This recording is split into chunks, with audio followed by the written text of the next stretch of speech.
The pandemic, we know, has been physically and emotionally challenging for almost everyone, but for some, it has been overwhelming. And all that anxiety, stress, and isolation can affect the mental health of adults and kids.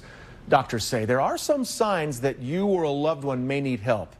KCTV 5's Carolina Cruz reports. Day one under the metro-wide stay-at-home order, in the streets downtown noticeably more quiet. Without an end in sight. More children are now being hospitalized with the virus, with those 17 and under hospitalized last week, with numbers 21% higher than the week before. The pandemic is taking its toll on mental health. And parents are feeling anxious about the return of their children to school. Monty Miller is a clinical manager for outpatient behavioral health services at St. Luke's. He says kids pick up on their parents' mood, but it's harder for them to process those feelings at their maturity level. It can have negative effects on their mental health. So on the inpatient side, we saw a lot of kids struggling with increased anxiety. Dr. Danielle Johnson is a child psychologist with the University of Kansas Health System. The uptick in the number of patients she saw seeking services at the beginning of the pandemic remains high. If you hadn't had that limited capacity, do you think you still would have been full? Yes. Yes. She says talking openly as a family about mental health is important.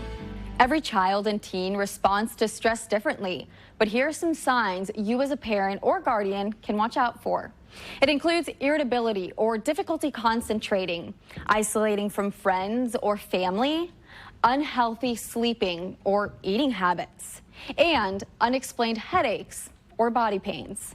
Know as a parent to ask the questions, are you feeling like dying? Do you want to die? And not being afraid of using these words, because words matter, and we have to have a clear understanding. If they're sad and down, but they're not thinking of killing themselves, to approach it that way. With the latest wave in COVID-19 infections, everyone is coping with a range of emotions. And so I think we are having more phone calls and more appointments made because of increased anxiety. The CDC recommends making time to unwind and do a fun activity, connect with community support groups, and have honest and reassuring talks about COVID-19. Doctors encourage you to seek professional support too, as a way to prevent worsening effects in your mental health. Carolina Cruz, KCTV 5 News.